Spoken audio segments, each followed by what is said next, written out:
عداوت مجھ سے کیوں اتنی، میں تو قرآن کا داعی ہوں، رسول اللہ کا وارث، صحابہ کا سپاہی ہوں۔ حاضرین جمعہ و جماعت، حمد و ثناء، تعریف و توصیف اللہ مالک العلام کے لیے ہے۔ لاکھوں اور کروڑوں درود و سلام ہوں اس ہستی اقدس و مقدس پر جن کا نام نامی اسمی گرامی محمد اکرم صلی اللہ علیہ وسلم ہے۔ وہ ذات مقدسہ مبارکہ مطہرہ ہے کہ رب کائنات نے جنہیں رحمت کائنات بنا کر اس کائنات میں مبعوث فرمایا اور جن کے ذریعہ اہل کائنات کی رہنمائی اور ہدایت کا بندوبست فرمایا۔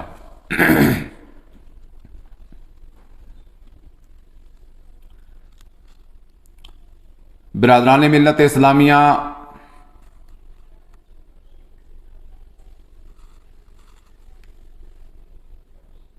ان مہینوں میں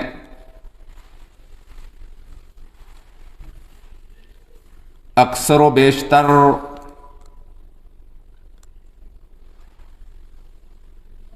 اہل سنت والجماعت کی مساجد کے اندر جمعے کے خطبے میں سیرت طیبہ اور طاہرہ پر ہمارے خطباء حضرات، واعظین، مبلغین اور داعین اسلام بیان فرماتے ہیں۔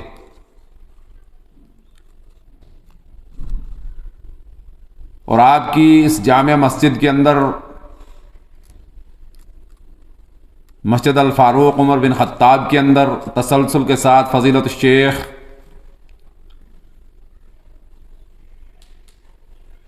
خطیب اس مسجد کے عبد المالک الریاضی حفظہ اللہ سیرت طیبہ پر بیان فرما رہے تھے، اور مجھے حکم ملا تو میں بھی سمجھتا ہوں کہ سیرت میں سے ایک پہلو پر چند باتیں آپ کے سامنے رکھوں گا۔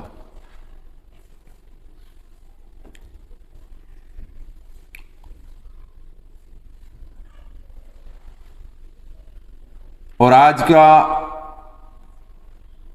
خطبہ جمعہ اور اس کا موضوع یہ معجزات نبی صلی اللہ علیہ وسلم پر مشتمل رہے گا۔ ہم پہلے مختصر اعتبار سے معجزہ کے لفظ کے لغوی اور اصطلاحی معنی سمجھنے کی کوشش کریں۔ معجزہ عجز سے ہے، اور ایسا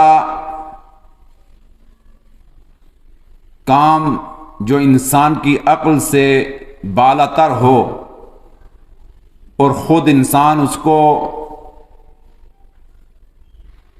اپنی طرف سے پیش نہ کر سکتا ہو، وہ رب کی طرف سے ہو، اس کو معجزہ کہتے ہیں۔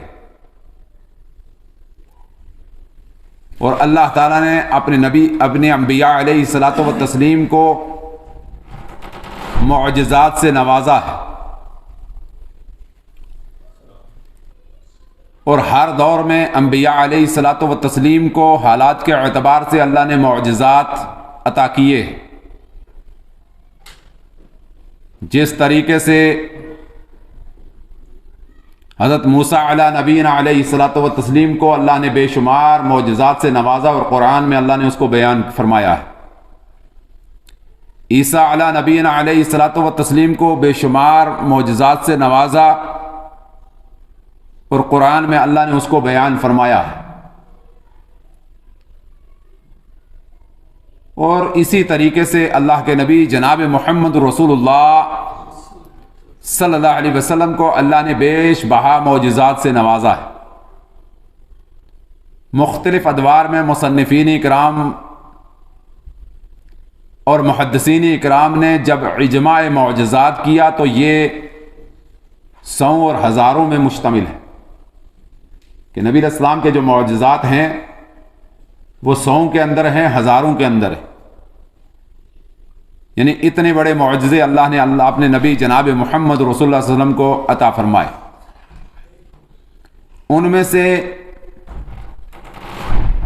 ایک بڑا معجزہ اللہ کے نبی صلی اللہ علیہ وسلم کو جو اللہ نے عطا کیا وہ قرآن ہے،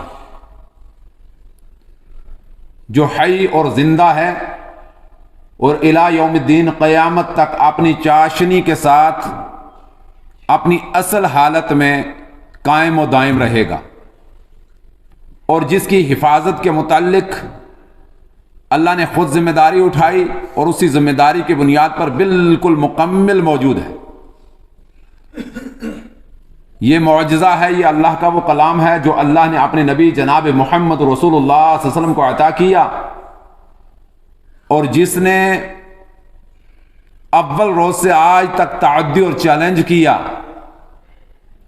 کہ میرے جیسا کوئی کلام پیش تو کرے، لیکن انسان کی عقل عاجز ہے، بالکل عاجز ہے، کمزور ہے، کوئی مثال نہیں دے سکتی ہے اس کلام کی. اللہ کے نبی جناب محمد رسول اللہ صلی اللہ علیہ وسلم کو جب قرآن کو یہ کہا کہ یہ شاعری ہے، عند الناس ہے، محمد صلی اللہ اپنی طرف سے کرتے ہیں، رب کا کلام نہیں ہو سکتا ہے، تو اللہ تعالیٰ نے پہلے پارے میں فرمایا قل ان کنتم فی ریب مما نزلنا علی عبدنا فأتوا بسورۃ من مثلہ، ایک سورت لے آؤ.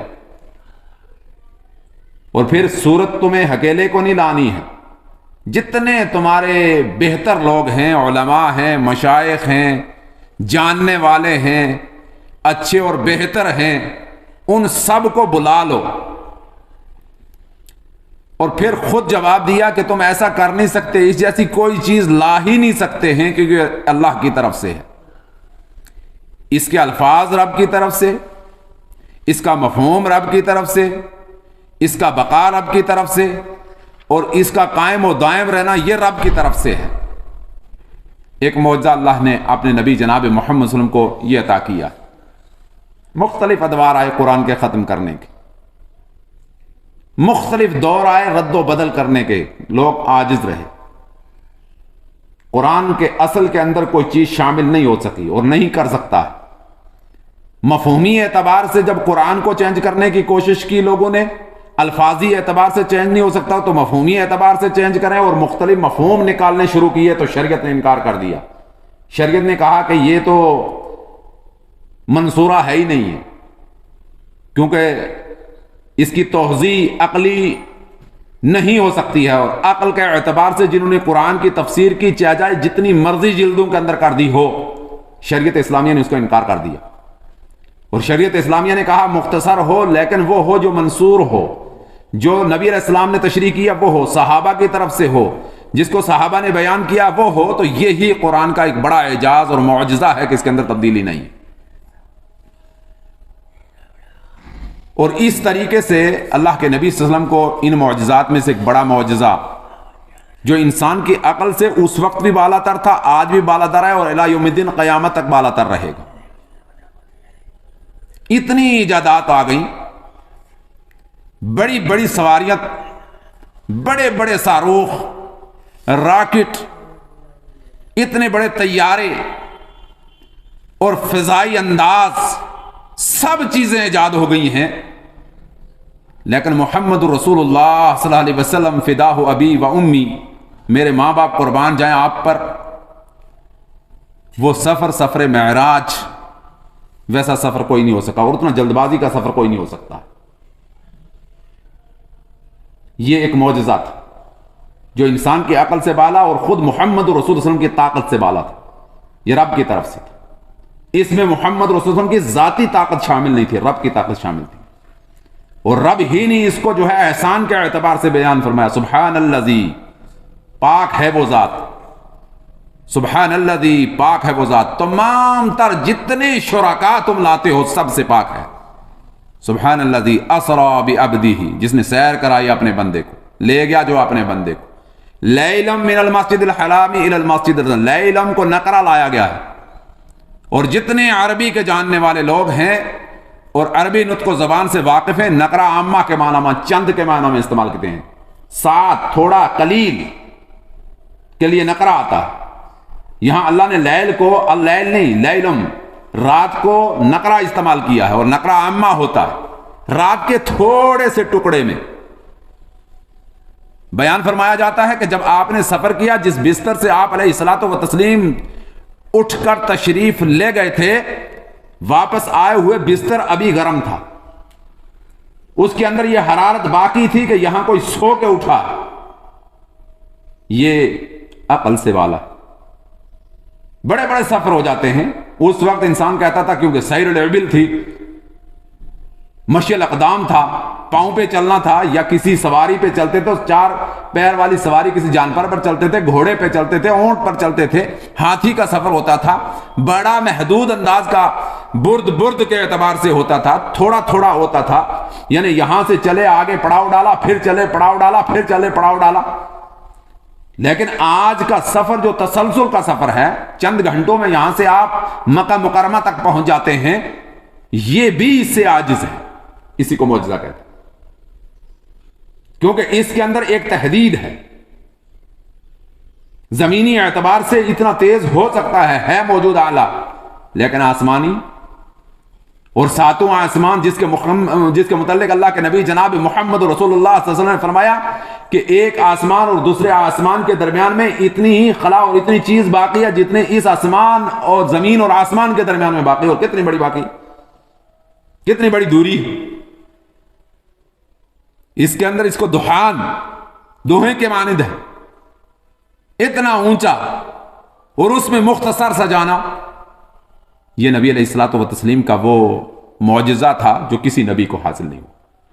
سبحان الذی اسری بعبدہ لیلا من المسجد الحرام الی المسجد الاقصی الذی بارکنا حولہ لنریہ من آیاتنا انہ هو السمیع البصیر. نوریہ من آیاتنا, اپنی نشانیوں میں سے کچھ دکھائے, اور نشانیاں دکھائیں.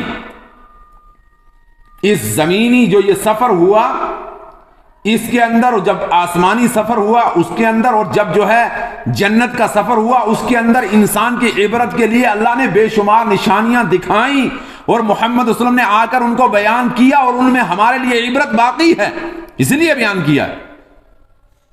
آپ علیہ الصلوۃ والتسلیم اس مختصر سے وقت میں سفر کرتے. یہ ایک معجزہ, معراج کا معجزہ. جب قریش مکہ اللہ کے نبی صلی اللہ علیہ وسلم واپس تشریف لائے تو اللہ پہلے ہی لوگ نہیں مان رہے. قرآن نازل ہو گیا, سورہ اسراء کا شروع, سبحان الذی اسری بعبدہ لیلا من المسجد الحرام الی المسجد الاقصی. تو اللہ کے نبی صلی اللہ علیہ وسلم متفکر ہوئے کہ نبوت کو ماننے کے لیے تیار نہیں, جبکہ پہلے نبی آئے ہیں اور یہ بھی نبیوں کے قائل ہیں. قریش مکہ, کفار مکہ نبیوں کے قائل ہیں, یہ سمجھتے ہیں, اور پہلے نبیوں کے بارے میں یہ سمجھتے ہیں, پھر وحی آئی ہے. یہ اس کے مجھ پر قائل نہیں ہے. اور اگر میں یہ دعویٰ کروں جو آدم سے لے کر عیسیٰ تک کسی نے نہیں کیا, آدم سے عیسیٰ علی نبینا, آدم علیہ الصلوۃ والتسلیم سے لے کر عیسیٰ علی نبینا علیہ الصلوۃ والتسلیم تک کسی نے دعویٰ نہیں کیا کہ ہم رات کے اتنے سے ٹکڑے میں اتنا بڑا سفر کیا, اور پھر وہاں نہیں سفر کیا, ساتوں آسمانوں کا سفر کیا, پھر ساتوں آسمانوں کا سفر نہیں کیا, سدرۃ المنتہا پہنچ گئے, قاب قوسین و ادنیٰ تک پہنچ گئے. یہ بہت بڑا معاملہ ہے. کس طریقے سے کوئی تصور کرے گا اور کس طریقے سے مانے گا, یہ تو جو ماننے والے ہیں وہ بھی انکار کریں گے, جو میرے ساتھی ہیں وہ بھی شاید نہ مانیں. اور یہی بات ہے کہ نبی علیہ الصلوۃ والتسلیم کا معراج کے قائل اہل سنت والجماعت اہل الحدیث جسمانی اعتبار سے ہیں, اور اس کی بڑی وجہ یہ ہے کہ بعض نو مسلم لوگوں نے ارتداد اختیار کیا تھا. یہ نہیں ہو سکتا, ہمارا عقل و شعور قبول نہیں کرتا ہے, اتنا بڑا سفر ہو ہی نہیں سکتا. ارتداد اختیار کیا, مرتد ہو گئے, اسلام سے پھر گئے, کہ ایسا نہیں ہو سکتا ہے. جو کافر تھے وہ کافر تھے, کیونکہ ہمارا عقل نہیں مانتا ہے. تو اللہ کے نبی جناب محمد رسول اللہ صلی اللہ علیہ وسلم متفکر باہر ایک جگہ بیٹھے ہوئے پریشان, اور پریشانی نظر آتی ہے. چچا پہنچ جاتا ہے, بڑا شیطانی دماغ والا تھا, ہر وقت مخالفت کرتا تھا. جب بہت متفکر دیکھا تو پینتڑا چینج کر لیا. یہ پینتڑے چینج کرنے والے جو ہے اللہ تعالیٰ ان سے محفوظ رکھے. کون سا پینتڑا اس وقت مسلمانوں کے لیے چینج کر رہا ہے یہ میرا اللہ جانتا ہے. اس وقت مسلمانوں کو الدعاء مخ العبادہ، الدعاء صلاح المومن، دعا مومن کا ہتھیار ہے، اس پر جو ہے اتفاق کرنا چاہیے. ہمارے پاس کی بات نہیں ہے ہم کسی سے بہت بڑا پنگا لے لیں، کیونکہ وہ حالات تیاری اور وہ سسٹم آج مسلمان نہیں کر پایا اور اس کا تعینہ دیا جاتا ہے. اس کا تعینہ دیا جاتا ہے، میڈیا میں تعینہ دیا جاتا ہے کہ جناب آپ تو عیش و عشرت میں رہے، آپ نے تو مزے لوٹے، آپ نے کیا کیا ہے؟ یہ تعینہ پہلے اپنے تک ہم ایک دوسرے کو دے سکتے تھے، جناب آپ کو کچھ کرنا چاہیے تھا، آپ نے کیا نہیں. آپ غیر مسلم بھی دینے لگے ہیں کہ بھائی یہ تو ہے ہی، یہ تو مری ہوئی قوم ہے. اور اس کا بڑا وجود ہے کہ ان کا چھیچڑے اڑ رہے ہیں اور بیان در بیان ہے، عمل کوئی کام نہیں ہے. یہ وجہ ہوتی. تو اللہ کے نبی جناب محمد صلی اللہ علیہ وسلم ایک دم ازردہ حالت میں باہر بیٹھے ہیں، چچا پہنچ گیا، ابو جہل پہنچا، کہا محمد صلی اللہ علیہ وسلم بیٹا کوئی بات ہوئی ہے، اتنے آج پریشان کیوں، بڑے پریشان ہو؟ ہائے ہائے ہائے، جب انتہائی دشمن آدمی انسان کو میٹھی بات کرے تو انسان کو کتنا اچھا لگتا ہے. آپ علیہ الصلوۃ والسلام نے فرمایا ہاں بات تو ہوئی ہے. کیا بات ہوئی ہے؟ کہا میں نے ایسا سفر اللہ نے مجھے کروایا ہے. وہ پورا واقعہ میں ایسے اٹھایا، ایسے لٹایا، ایسے میرا سینہ چاک کیا، میرے سینے سے چیزیں نکالنی جو بخاری میں موجود ہے، پھر اس کے بعد مجھے لے جایا گیا. پھر وہ بخاری میں روایت موجود ہے کہ مجھے پہلے آسمان پر لے گیا تو فلاں سے ملاقات ہوئی، تو دوسرے پہ فلاں سے ملاقات ہوئی، تیسرے پہ فلاں سے ملاقات ہوئی، چوتھے چھٹے اور ساتویں آسمان پہ حضرت ابراہیم سے ملاقات ہوئی. اور اس کے بعد میں آگے جو ہے بڑا، اور یہاں تک میں آگے چلا گیا کہ جبریل نے کہا کہ میں اس سے آگے نہیں جاؤں، بخاری کی روایت ہے، میں اس سے آگے نہیں جا سکتا، میں جل جاؤں گا. اور پھر میں اس سے آگے گیا اور مجھ پہ وحشت طاری ہو گئی. اب جو ہے میری انست کے لیے ایک ایسی آواز پیدا ہوئی جو آواز حضرت ابو بکر صدیق رضی اللہ عنہ سے ملتی جلتی، جو آواز حضرت ابو بکر سے ملتی جلتی تھی. میری وحشت ختم ہو گئی. یہ بخاری کی روایت بالکل صحیح سند کے ساتھ، یہ پورا. اور اسی کے ساتھ سورہ اسراء کا شروع اور سورہ نجم کا شروع پڑا، وَالنَّجْمِ إِذَا هَوَىٰ مَا ضَلَّ صَاحِبُكُمْ وَمَا غَوَىٰ وَمَا يَنطِقُ عَنِ الْهَوَىٰ إِنْ هُوَ إِلَّا وَحْيٌ يُوحَىٰ عَلَّمَهُ شَدِيدُ الْقُوَىٰ ذُو مِرَّةٍ وَاسْتَوَىٰ وَهُوَ بِالْأُفُقِ الْأَعْلَىٰ. ہے تو پورا جب پڑھنا شروع کیا، اچھا اتنا بڑا معاملہ ہو گیا ہے، ہمیں علم ہی نہیں، مکہ میں اتنا بڑا معاملہ ہو گیا، ایک انسان اتنا بڑا سفر، اتنا بڑا معاملہ ہو گیا. کہا بھتیجے بات دل میں رکھو گے کہ لوگوں کے سامنے بیان کرو گے؟ بات دل میں رکھنی ہے کہ لوگوں کے سامنے بیان کرنی ہے؟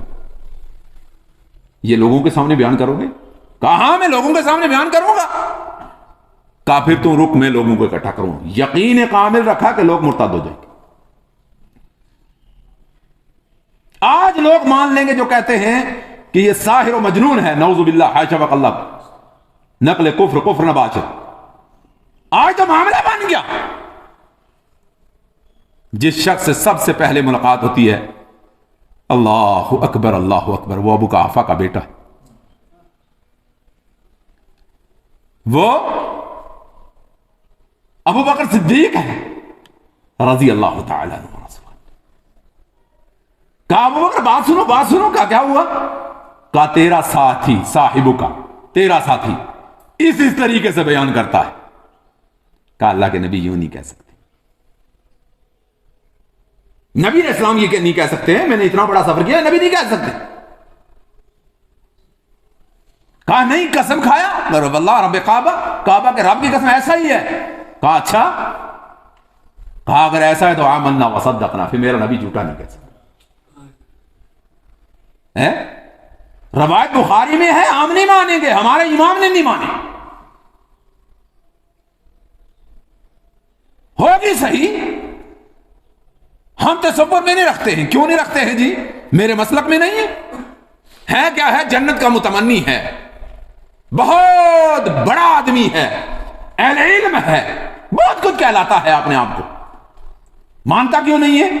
اس لیے نہیں مانتا ہوں کہ ہمارے مسلک میں نہیں ہے۔ وہ تیرا مسلک کون سا ہوا یار؟ تو نبی کا مسلک مانے گا کہ اونتی کا مسلک مانے گا؟ اسی لیے صدیق کہا سچا، کہا پھر میں ایمان لاتا ہوں، بالکل اگر سچ ہے تو پھر سچ ہے، بس یہی بات ہے، میں تصدیق کرتا ہوں کہ اللہ کے نبی صلی اللہ علیہ وسلم جھوٹ کہہ ہی نہیں سکتے ہیں، یہ سچ ہوگا۔ آپ تشریف لے گئے ہوں گے، ابھی محمد صلی اللہ علیہ وسلم سے ملے نہیں، آپ کی زبان سے نہیں سنا، پہلے تصدیق کر، پہلے تصدیق کر۔ یہ ایک بڑا معجزہ ہے۔ اللہ کے نبی جناب محمد رسول اللہ کے بارے میں جب آیا نا کہ ساحر ہے، جادوگر ہے، جادو سے باتیں دکھاتا ہے، تو جو بڑے لوگ تھے، راہب تھے، پادری تھے، بڑے لوگ تھے، وہ کہنے لگے دیکھیے جی یہ جو جادو وادو ہوتا ہے نا، یہ اس دنیا کے اندر چل سکتا ہے، ان چیزوں پر، یہ فلکیات پر نہیں چلتا ہے، یہ جو آسمانی چیزیں ہیں ان کے اوپر نہیں چل سکتا ہے۔ مطالبہ کرو محمد سے، اگر وہ اللہ کے رسول ہیں تو چاند کے 2 ٹکڑے کر دیں۔ کس کے 2 ٹکڑے کریں؟ چاند کے، بخاری شریف کی روایت، چاند کے 2 ٹکڑے کر دیں۔ مطالبہ ہو گیا، چاند کے 2 ٹکڑے کیجئے جناب، آپ تو بہت بڑے آدمی ہیں، بتلائیے ذرا چاند کے ٹکڑے کر کے۔ ہائے ہائے ہائے، اللہ کے نبی صلی اللہ علیہ وسلم فرماتے ہیں جیسے ایک نے کہا تھا نا، اس سے مطالبہ کر لیا۔ قوم جب بھٹکتی ہے تو مطالبے وہ کرتی ہے جس سے لوگ عاجز آ جائیں اور یہ کچھ کہہ نہ سکے۔ ایک سے مطالبہ کیا، اللہ کا نبی تھا، کہا سامنے پہاڑ ہے نا بہت بڑا، کہا بالکل ہے، کہا پہاڑ سے اونٹنی چاہیے، نبی ہے نا تو پہاڑ سے اونٹنی نکلنی چاہیے حضرت صالح علیہ الصلوۃ والتسلیم سے، اور اونٹنی عام اونٹنی، گابن اونٹنی ہونی چاہیے، عام اونٹنی بھی نہیں چاہیے۔ کہا اللہ جو تو انسان کو اور تمام تر چیزوں کو، انسان کو من منی یمنا، حقیقت بالکل کوئی پرفارما نہیں ہے، اس سے پیدا کرتا، تیرے سامنے مشکل ہے اونٹنی نکالنا۔ کہا ٹھیک ہے اللہ نکالے گا، دعائیں کی تو اونٹنی جو سامنے نکل کر، ماننے والوں نے پھر بھی کہا یہ ساحر۔ اسی طرح محمد رسول اللہ صلی اللہ علیہ وسلم کو مطالبہ کیا چاند کے 2 ٹکڑے کر دیجیے، تو آپ علیہ السلام نے اللہ سے دعا کی، اللہ اگر ہدایت آ کر چاند کے 2 ٹکڑے پہ رک گئی ہے تو جس نے تو نے اتنا سالم پیدا کیا تو اس کے 2 ٹکڑے کیوں نہیں کر سکتا، پھر جوڑ کیوں نہیں سکتا؟ تیرے سامنے کون سی چیز ایسی مانع ہے؟ صحابہ کہتے ہیں کہ ہم نے اللہ کے نبی صلی اللہ علیہ وسلم کی اس دعا سے چاند کے 2 ٹکڑے دیکھے، اور ہیرا پہاڑ ہے نا مکہ کا، کہتے ہیں یہ درمیان میں تھا، آدھا ہیرا ادھر، آدھا چاند ادھر تھا، آدھا ادھر تھا، یعنی اتنا فرق نہیں تھا کہ صرف اتنا ہوا، 2 درمیان میں دراڑ پڑی، دراڑ نہیں تھی، فرق تھا، صرف دراڑ تک باقی، دراڑ باقی نہیں تھی کہ ایک دراڑ معمولی سا نشان دکھائی دے کافی ہے، نہیں، 2 ٹکڑے ہوئے۔ اور جس وقت یہ دیکھا تو وہ لوگ جن کے دلوں کے اندر اللہ نے مہر لگائی ہوئی ہے اور پورے دلائل کے آ جانے کے بعد بھی وہ ان کی مہر ثبت رہتی ہے اور دلائل کا یکلخت انکار کر دیتے ہیں، ان کو اللہ سے استغفار کرنا چاہیے اور دل کی نرمی کے متعلق اللہ سے کرنا چاہیے، اللہ ہماری دل کو ہدایت پر قائم کر دے، ہمیشہ دعا کرنی چاہیے اللہ، اور اگر ہدایت پر ہیں تو اللہ ثابت قدمی دیتی۔ پہلی بات ہے کہ اللہ ہدایت کی طرف راغب کر دے، اللہ ہدایت کی طرف راغب نہ کرے، انسان کے پاس کی بات کیا ہے؟ انسان کچھ نہیں ہے، انسان کیا اللہ نے ہدایت نہ لکھی ہو تو انبیاء جو ہے وہ بالکل ایک دم عاجز ہیں۔ قرآن میں اللہ نے کہا انک لا تہدی من احببت ولکن اللہ یہدی من یشاء۔ کیوں بولتے ہو، روتے ہو، بلبلاتے ہو، تڑپتے ہو، نمک کی طرح اپنے آپ کو گھولنا چاہ رہے ہو؟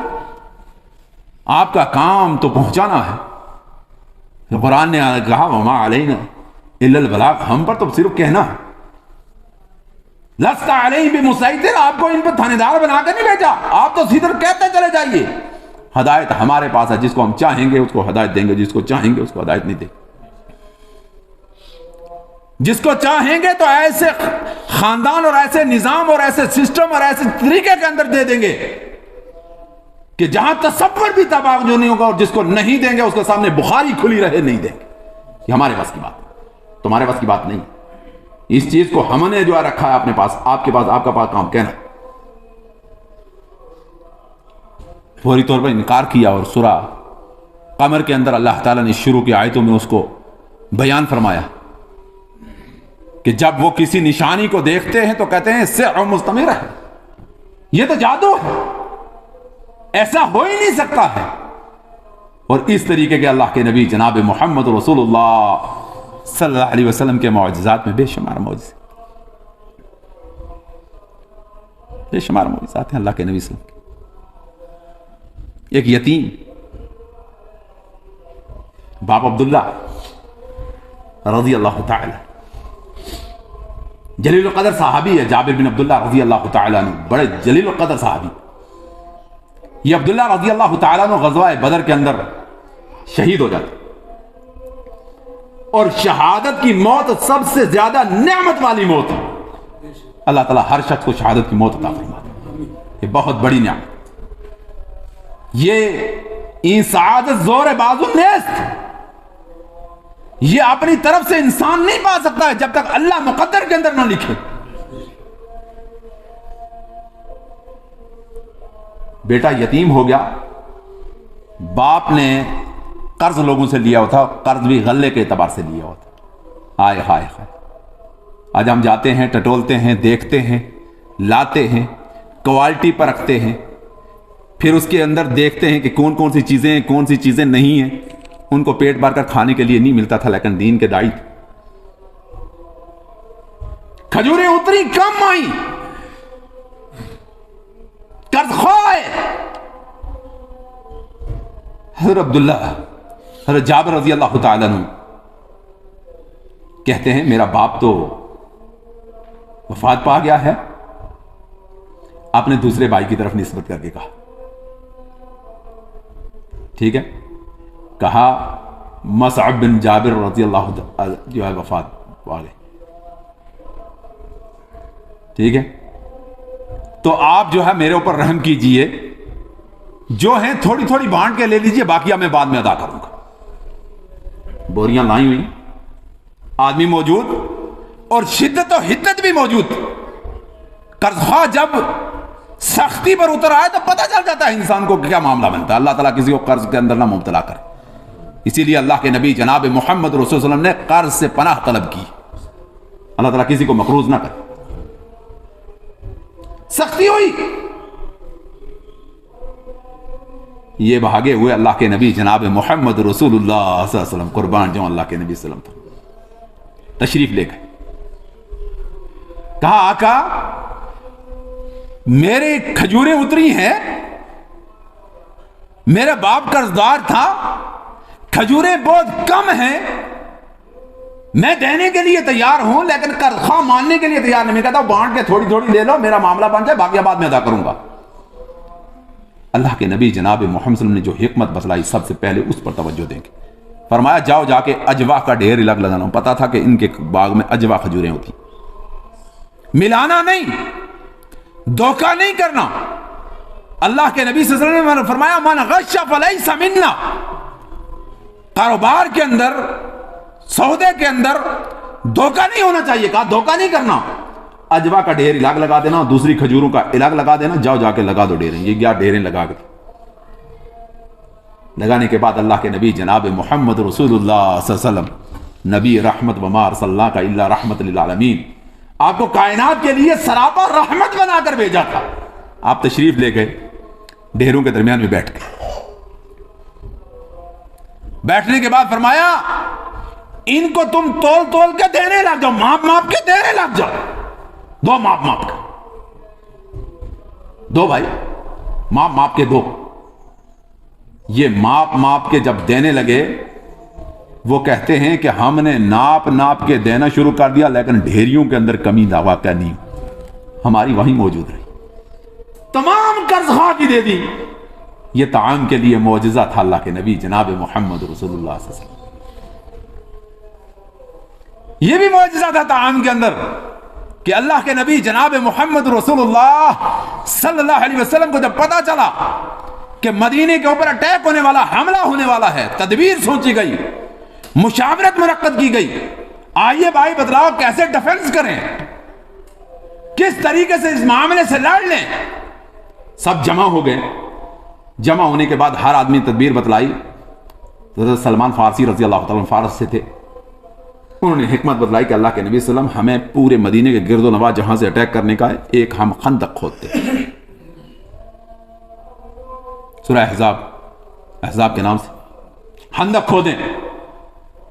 اس کا فائدہ یہ رہے گا کہ ڈائریکٹ گھوڑوں سے یا ان جانوروں سے لے کر یہ ہمارے اوپر اٹیک نہیں کر سکیں، اندر داخل نہیں ہو سکیں گے۔ اس کی چوڑائی اتنی ہونی چاہیے، اس کی گہرائی اتنی ہونی چاہیے۔ اللہ کے نبی صلی اللہ علیہ وسلم نے اس مشورے کو قبول فرما لی۔ قربان جاؤں اللہ کے نبی صلی اللہ علیہ وسلم کو کئی مرتبہ صحابہ نے مشورہ دیا تو کہیں اللہ کے نبی صلی اللہ علیہ وسلم نے بہت بڑے کسی صحابی کے مشورے کو نہیں مانا، کسی چھوٹے سے چھوٹے کے مشورے کو مان لی۔ اور یہاں بڑے کو کبھی دل شکستہ نہیں ہونا چاہیے کہ میری بات کو کیوں نہیں مانا گیا۔ مشورہ آپ کا دینا کام ہے، آپ پورے اعتماد اور پورے دل کے اعتبار سے، امانت کے اعتبار سے آپ مشورہ دیں، یہ سب سے بہتر چیز ہوتی ہے۔ نہ مانا جائے کوئی بات نہیں، خندق کھودنے پہ لگ گئے، سب ماپ کر دے دی گئی، اتنا آپ کو نکالنا، اتنا آپ کو نکالنا، اتنا آپ کو نکالنا، اتنا آپ کو نکالنا۔ اللہ کے نبی جناب محمد صلی اللہ علیہ وسلم نے اپنا حصہ رکھا۔ اسی کو میرے استاذ محترم حافظ عبد الرحمن صاحب جمعے کے خطبے میں اکثر و بیشتر جب کہا کرتے تھے، اللہ تعالیٰ ان کو صحت بر سلامت رکھے، لمبی صحت والی زندگی عطا فرمائے حافظ صاحب کو، اور ایمان و یقین پر رکھے، اور ایمان و یقین پر اللہ خاتمہ کرے حافظ عبد الرحمن صاحب۔ وہ کہا کرتے تھے کہ مسجد نبوی میں جا شان جمہوری کو دیکھ، اور غزوہ خندق میں جا شان مزدوری کو دیکھ، کہ جب آپ مسجد نبوی میں تشریف لے جاتے ہیں تو محمد رسول اللہ کے پاس کوئی تاج نہیں تھا، کوئی تخت نہیں تھا، کوئی پہچان خاص نہیں تھی کہ اس کے اعتبار سے آنے والا آدمی دیکھے کہ یہ جو تخت پہ بیٹھا ہے یہ بادشاہ ہے، نہیں، عام اعتبار سے آپ رہا کرتے تھے، گلے ملے رہا کرتے تھے، ساتھ ساتھ بیٹھا کرتے تھے، ایک ہی برتن میں پانی بھی لیا کرتے تھے، ایک ہی برتن میں کھانا کھا لیا کرتے تھے۔ یہ اخلاق تھے اللہ کے نبی صلی اللہ علیہ وسلم کی۔ کہتے ہیں کہ اللہ کے نبی جناب محمد رسول صلی اللہ علیہ وسلم، اور جب آپ مزدوری کے اعتبار سے، کام کے اعتبار سے دیکھیں تو اللہ کے نبی صلی اللہ علیہ وسلم کو دیکھیں گے کہ غزوہ خندق خود بھی جو ہے خندق کھودتے۔ ایک موقع پر سب صحابہ جمع ہو کر چلے گئے، باہر کا سفر تھا، بکری کو ذبح کیا گیا، کہا تم نے فلاں کرنا، تم نے فلاں کرنا، تم نے فلاں کرنا۔ محمد صلی اللہ علیہ وسلم فرماتے ہیں میں لکڑیاں لاؤں گا، ہم پکا کر کھائیں گے اور میں لکڑیاں لاؤں گا چن کر۔ ہائے ہائے ہائے، یہ اخلاق والا یہ نبی علیہ الصلوۃ والسلام ہم نے اللہ نے عطا کی، ان کے ذریعے سے اسلام پھیلا۔ یہ اسلام کی جو پوری اتنی بڑی جڑیں مضبوط ہیں جس کو کوئی ہلا نہیں سکتا، یہ اس کے اعتبار سے تھا۔ آپ علیہ الصلوۃ والتسلیم نے دیکھا کہ ایک صحابی پریشان ہوا ہو، اللہ کے نبی صلی اللہ علیہ وسلم کے پاس آیا، آ کر عرض کرتا اللہ کے نبی صلی اللہ علیہ وسلم ہم کھود رہے تھے، میرے حصے میں ایک پتھر آ گیا ہے، اگر پتھر نہ نکلے تو اس کی گہرائی زیادہ نہیں رہے گی، ہمارا مقصد فوت ہو جائے گا، میں پتھر کو توڑ رہا ہوں، پتھر ٹوٹ نہیں رہا ہے۔ اللہ کے نبی صلی اللہ علیہ وسلم ساتھ چلے، جا کر اس سے بدان پکڑا، ہتھوڑا پکڑا، ہیمر کو لیا، لینے کے بعد اس کے اندر خندق کے اندر اترنے کے بعد نعرہ دیا اللہ اکبر کہہ کے اس کے اوپر مارا، وہ ترابن مٹی ہو گیا، ریزہ ریزہ ہو گیا ضرب لگانے سے۔ صحابی کو ہیجان پیدا ہوا، مسکرایا، کہا اللہ کے نبی صلی اللہ علیہ وسلم توڑنے کی میں بھی کوشش کرتا تھا لیکن میں بھوکا ہوں۔ ہائے ہائے، میں بھوکا ہوں، اور بھوک کے آثار کے اعتبار سے اپنا جبہ اٹھایا تو دکھایا اللہ کے نبی صلی اللہ علیہ وسلم میں نے پیٹ کے اوپر پتھر باندھا ہوا۔ یہ حلال کھانے والوں کے ذریعے سے دین پھیلا تھا، وہ پیٹ پر پتھر باندھتے تھے۔ وہ بھوکے رہتے تھے لیکن حرام کا لقمہ منہ میں نہیں جانے دیتے تھے، یہ انداز تھا ان کا۔ اللہ کے نبی صلی اللہ علیہ وسلم نے اپنا راز صحابی کے سامنے کھول دیا، اور آپ نے تشفی کے اعتبار سے اپنا جبہ اٹھایا، 2 پتھر باندھے ہوئے تھے، کہا میری کمر بھی سیدھی نہیں رہ سکتی تھی، پیٹ خالی تھا، جھک کیا تھا میں نے بھی حکمت اپنائی، کپڑے کے اندر پتھر اپنے پیٹ پر باندھا ہے تاکہ میں کھڑا رہ سکوں۔ قریب کھڑے صحابی ہیں، انہوں نے اس معاجرے کو دیکھا، گھر بھاگے ہوئے چلے گئے، جا کر بیوی سے پوچھا گھر میں کچھ کھانے کے لیے ہے؟ بخاری شریف کی روایت ہے، کہا 1 سیر جو کے آٹا ہے، 1 سیر جو کا آٹا، اور یہی ایک چھوٹا سا میمنہ ہے بکری کا۔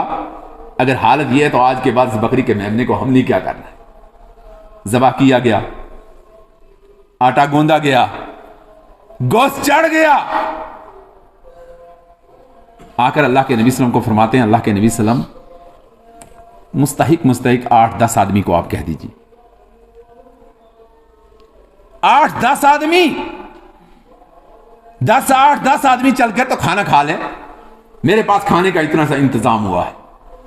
اللہ کے نبی جناب محمد صلی اللہ علیہ وسلم کھڑے ہوئے، ہاتھ جاڑے، اونچی جگہ پہ کھڑے ہوئے، کھڑے ہونے کے بعد کہتے ہیں، او میرے صحابہ، او لشکر والو، او خندق کھودنے والو، حضرت جابر نے تمہاری دعوت کی ہے، جابر کے گھر تمہارے گانے کا انتظام کیا گیا۔ اللہ اکبر، اللہ اکبر کبیرہ۔ کہتے ہیں پاؤں لرز گئے، میں پریشان ہو گیا کہ یہ انتظام، اتنا بڑا انتظام ہو کیسے سکتا ہے؟ ہمارے پاس تو 1 سیر جو کا آٹا، ایک چھوٹا سا میمنہ، اس کا گوشت کچھ بھی نہیں ہے، اور خندق میں اتنے لوگ ہیں۔ اللہ کے نبی صلی اللہ علیہ وسلم نے اس کے چہرے کی ہوائیاں جب دیکھیں، آئے خائے، کسی پریشان حال کے جب چہرے کو آپ دیکھیں پڑھیں تو پھر اس کی مدد، فرمایا تجھے ڈرنے کی ضرورت، گھر بھاگ کر جا، بیوی کو کہنا آٹا پکانا شروع نہیں کرنا، محلے کی عورت کو بلا لو، وہ ساتھ میں روٹیاں پکائے گی، وہ روٹیاں آپ جانتے ہیں سیر آٹے میں کتنی روٹیاں پکتی ہیں، وہ روٹیاں پکائے گی، یہ روٹیوں کے ساتھ مدد کرے گی، اور ساتھ ہی میں دوسرا کام کرنے کا یہ ہے کہ اسی کے ساتھ دوسرا معاملہ یہ ہے، ہنڈی پر سے ڈھکنا میرے آنے پہلے اور شروع نہیں کرنا ہے، رک جانا۔ آپ علیہ الصلوۃ والتسلیم تشریف لائے، اللہ کے نبی جناب محمد رسول اللہ صلی اللہ علیہ وسلم قربان جو اللہ کے نبی صلی اللہ علیہ وسلم پر ڈکنے کا منہ کھولا۔ یہ معجزات نبوی میں نبی کے ساتھ خاص ہے، عام آدمی کو کسی پیر، کسی فقیر، کسی مولوی تو ساری پھوڑ دیں گے، کون مانے گا؟ کوئی تھوک سکتا ہے؟ آپ نے لعاب دان اس کے اندر تھوکا، آٹے میں بھی اور ہنڈیا میں بھی، حکم صادر فرما دیا کہ تھوڑے تھوڑے لوگ، جگہ کم ہے، آتے جائیں کھاتے جائیں، سیر ہو کر کھائیں، پیٹ بھر کر کھائیں، جتنا کھا سکتے ہیں اتنا کھائیں۔ جابر فرماتا ہے لوگ آتے گئے، 10-10 12-12 15-15 آدمی آ رہے ہیں، کھا رہے ہیں، آ رہے ہیں، کھا رہے ہیں، آ رہے ہیں، کھا رہے ہیں، آ رہے ہیں، کھا رہے سلسلہ لوگ آتے اور کھاتے گئے، اور کہتے ہیں کہ پورے خندق والوں نے، جن کی یہ تعداد 1700 تھی، پیٹ بھر کر کھانا کھایا۔ کہتے ہیں نہ آٹا کم ہوا، نہ ہنڈی کا جوش کم ہوا۔ یہ محمد رسول اللہ کے معجزات میں سے۔ سفر اختیار کیا، تشریف لے جا رہے ہیں، مدینہ مکہ سے باہر نکلے، کنارے پہ پہنچے، اگلا سفر موجود ہے، خود بھوکے ہوئے، ابو بکر صدیق رضی اللہ تعالیٰ بھوکے ہوئے رضی اللہ تعالیٰ، بخاری کی روایت ہے کہ آپ علیہ الصلوۃ والتسلیم ایک خیمہ دیکھا، وہ خیمہ ام معبد، جو بہت زیادہ آپ سنتے ہیں ام معبد کا واقعہ، یہ بخاری شریف میں موجود ہے۔ آپ علیہ السلام تشریف لے گئے، کہا کچھ کھانے کے لیے ملے گا۔ ایک کائنات کے اندر آدمی موجود ہے جو پوری طریقے چہرے کی کیفیت کو بیان فرماتا ہے۔ ایک آفتاب تھا، ایک مہتاب تھا، ایک چمک تھی، ایک خوبصورتی تھی، نظر نہ ٹھہرتی تھی، بھر کے نہ دیکھ سکتی تھی، میں نے ایسا خوبصورت، بزرگ عورت ہے، میں نے ایسا خوبصورت کوئی نہیں دیکھا ہے، میں آشش کر کے رہ گئی جب میں نے آپ کی چہرہ مبارک کو دیکھا۔ دیکھنے کے بعد اللہ کے نبی جناب محمد رسول اللہ صلی اللہ علیہ وسلم نے فرمایا کہ کچھ پینے کے لیے کوئی دودھ وودھ کوئی چیز جو ہمیں دی جائے، کھانے کے لیے چیز دی جائے۔ کہتی ہے جلالت اور جمالت کو دیکھ کر، خوبصورتی کو دیکھ کر میں انکار کے معاملے میں تو نہیں تھی، لیکن گھر میں کچھ موجود نہ تھا، میں نے عرض کیا کوئی چیز موجود نہیں۔ اللہ کے نبی صلی اللہ علیہ وسلم نے ایک لاغر کمزور بکری جو خیمے کے ساتھ، جو ریوڑ سے پیچھے رہ گئی تھی، جو جا نہیں سکتی تھی اجڑ کے ساتھ، ریوڑ کے ساتھ، وہاں اس کی بیماری اور کمزوری اور لاغر پن کی وجہ سے وہاں بندھی ہوئی تھی۔ اللہ کے نبی صلی اللہ علیہ وسلم نے فرمایا اس بکری کا دودھ پلا دو۔ امی بابت کہتی ہے میں مسکرا گئی، عرصہ ہو گیا ہے، یہ تو دودھ کے دیے بغیر بیمار ہے، یہ جا نہیں سکتی ہے ریوڑ میں، تو کیسے اس کا دودھ دے؟ اللہ کے نبی صلی اللہ علیہ وسلم سے کہا، اللہ کے نبی عرصہ ہو گیا، یہ نبی تو جانتی تو نہیں تھی بھائی، بیٹا عرصہ ہو گیا نہیں ہے۔ کہا اگر اجازت ہو تو دو لیں، اجازت ہو تو اس کو دو لیں، ہم اس کا دودھ نکال لیں۔ اب ازمائش میں آئی، ایک تو سختہ کے اندر ہے، کیا آدمی سامنے بکری دکھائی دیتی ہے، حالات اس کے اتنے جو ابتر ہیں، کہاں سے اس کے اندر سے دودھ نکلے گا؟ کہا اگر نکلتا ہے تو نکال لیجئے، ہماری طرف سے آپ کو اجازت کلیہ ہے۔ اللہ کے نبی صلی اللہ علیہ وسلم کھڑے ہوئے، بکری کے اوپر ہاتھ رکھا۔ امی معبد کہتی ہے کہ صدیوں سے شاید یہ اسی آدمی کے دونے کے لیے تیار اور منتظر تھی۔ آپ علیہ الصلوۃ والسلام دونا شروع کر دیا، خود پیا، ابو بکر کو پلایا، گھر والوں کو دیا، پورے برتن بھر گئے۔ امی محبت کہتی ہے اتنی برکت میں نے کبھی زندگی کے اندر کسی کے اندر نہیں دیکھی جنہیں محمد رسول اللہ کے اندر دیکھی۔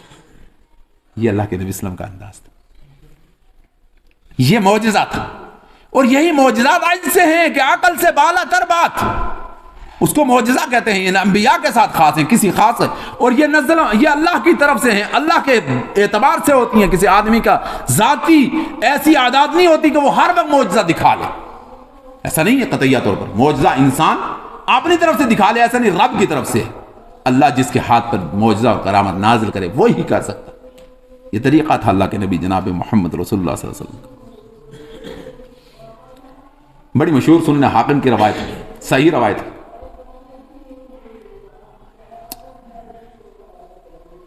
یہ عکاشہ بن محسن جلیل القدر صحابی ہیں، بذات خود راوی ہیں، اور عمر بن عثمان الخشنی رضی اللہ تعالی عنہ یہ اس کے راوی ہیں۔ روایت رواہ الحاکم ہے، صحیح سند ہے، حاکم کی روایت۔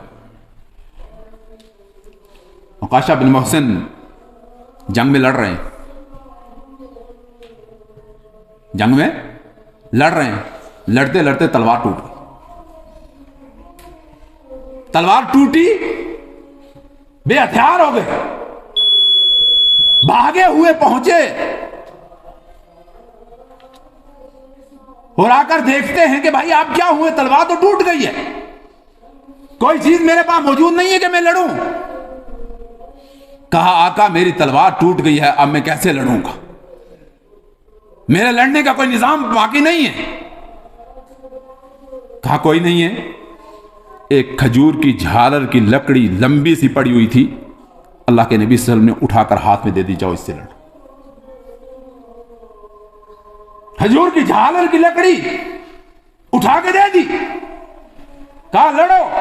عکاشہ کہتے ہیں محمد صلی اللہ علیہ وسلم کا ہاتھ رکھنا، میرے ہاتھ میں آنا، ایک جو تلوار بیضاء تھی، سیف بیضاء تھی، وہ بالکل سفید تلوار چمکنے والی موجود تھی۔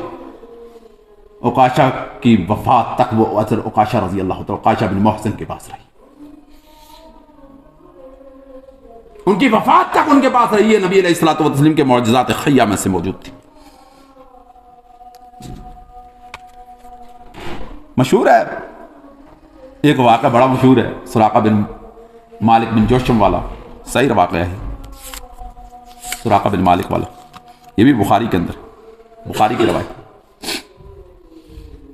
کہ اللہ کے نبی جناب محمد رسول اللہ نے جب مکہ سے مدینے کی طرف ہجرت کی تو تو قریش مکہ نے جمع ہو کر یہ سوچا کہ کس طریقے سے آپ کو پکڑا جائے، آپ کے ساتھی کو پکڑا جائے۔ اعلان عام کیا، کون ہے جو پکڑ کے لائے گا اللہ کے نبی صلی اللہ علیہ وسلم کو؟ ہم اس کو 100 سرخ اونٹ انعام کے اندر دیں گے، 100 اونٹ انعام کے اندر دیں گے، جو حی لے آئے یا مردہ لے آئے، پکڑ کے لے آئے، ہمارے پاس لائے، جانے نہ دے۔ لوگوں نے کوشش کی، ان میں سے ایک قریش کا مشہور شہ سوار سراقہ بن مالک بن جوشم، سراقہ بن مالک بن جوشم، بڑا بعد میں مسلمان ہوئے، صحابی ہیں رضی اللہ تعالیٰ عنہ ورضوا عنہ، سراقہ مسلمان ہوئے بعد۔ یہ نکلے، پیچھا کیا، عربی گھوڑے پہ سوار ہے، پاس تلوار ہے، ہتھیار سے لیس ہے۔ آپ علیہ السلام نے کافی سفر کر لیا تھا، اس نے پا لیا۔ حضرت ابوبکر صدیق رضی اللہ تعالیٰ نے دیکھا کہ پیچھے سے کوئی آ رہا ہے، تو بہت تیز تھا وہ گھوڑا، عربی تھا، دوڑنے والا تھا۔ جب پیچھے سے بالکل قریب دیکھا تو پہچان لیا، کہا آقا یہ سراقہ بن مالک ہمارے اوپر حملہ کرنے والا ہے۔ اس کی دلہیری، اس کی بہادری، اس کی جرت، اس کی پہلوانی موجود تھی اور ثابت تھی۔ اللہ کے نبی صلی اللہ علیہ وسلم نے فرمایا یا میں نہیں پا سکے گا، یہ جرت تھی نبی صلی اللہ علیہ وسلم، کوئی بات نہیں۔ پھر جب قریب آنے لگا تو اللہ کے نبی صلی اللہ علیہ وسلم نے فرمایا اللہ اس کو توفیق ہی نہیں دے گا یہ ہمیں پائے۔ تو اس کا گھوڑا زمین میں دسنے لگ گیا، گھوڑا زمین کے اندر دسنے لگ گیا۔ کہتا ہے گھوڑا جب دسنے لگا مجھے اپنی عاقبت نظر آ گئی، میرا مسئلہ واضح ہو گیا، مجھے پتا چل گیا میرا کیا ہوگا۔ 2 آدمی، ایک نے استغفار کی، اللہ نے اس کو بچا لیا، اور ایک نے استغفار نہیں کی، نبی علیہ السلام نے بد دعا کی، ہلاک ہو گیا۔ ایک کا نام عتیبہ ہے اور دوسرے کا نام سراقہ بن مالک۔ عتبہ اور عتیبہ 2 بیٹے تھے، دونوں نبی علیہ الصلوۃ والتسلیم کے داماد بنے تھے۔ دونوں نے نبی علیہ الصلوۃ والتسلیم کی بچیوں کے بارے میں انکار کر دیا تھا کہ ہم شادیاں نہیں کریں گے۔ داماد بننے کا مطلب یہ کہ نسبت رشتہ ہوا تھا، نسبت رشتہ ہوا تھا، یہ بات آپ یاد رکھیں گے۔ نسبت رشتہ، داماد بننے سے مراد یہ ہے نسبت رشتہ ہوتا ہے، رشتہ ہوتا ہے اس کے بعد جو ہے شادی ہوتی ہے، نکاح ہوتا ہے۔ ابھی نسبت ہو جاتے، نسبت سے پہلے ہی منگنی ٹوٹ گئی۔ یہ بہت تنگ کرتا تھا، تو اللہ کے نبی جناب محمد صلی اللہ علیہ وسلم نے ایک مرتبہ تھک آ کر کہا اللہ اپنے کتوں میں سے کوئی کتا اس کے اوپر غالب کر دے۔ اللہ جو زمین کے اوپر تیرے کتے ہیں، ان کتوں میں سے کوئی کتا اس کے اوپر غالب کر دے۔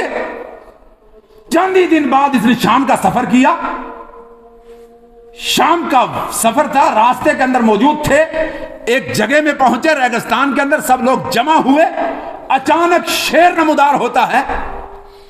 جب شیر نمودار ہوتا ہے تو شیر ان کی طرف آ رہا ہے، آتے ہوئے اس نے دیکھا اور سب نے کہا شیر ہے شیر ہے، تو یہ ڈر گیا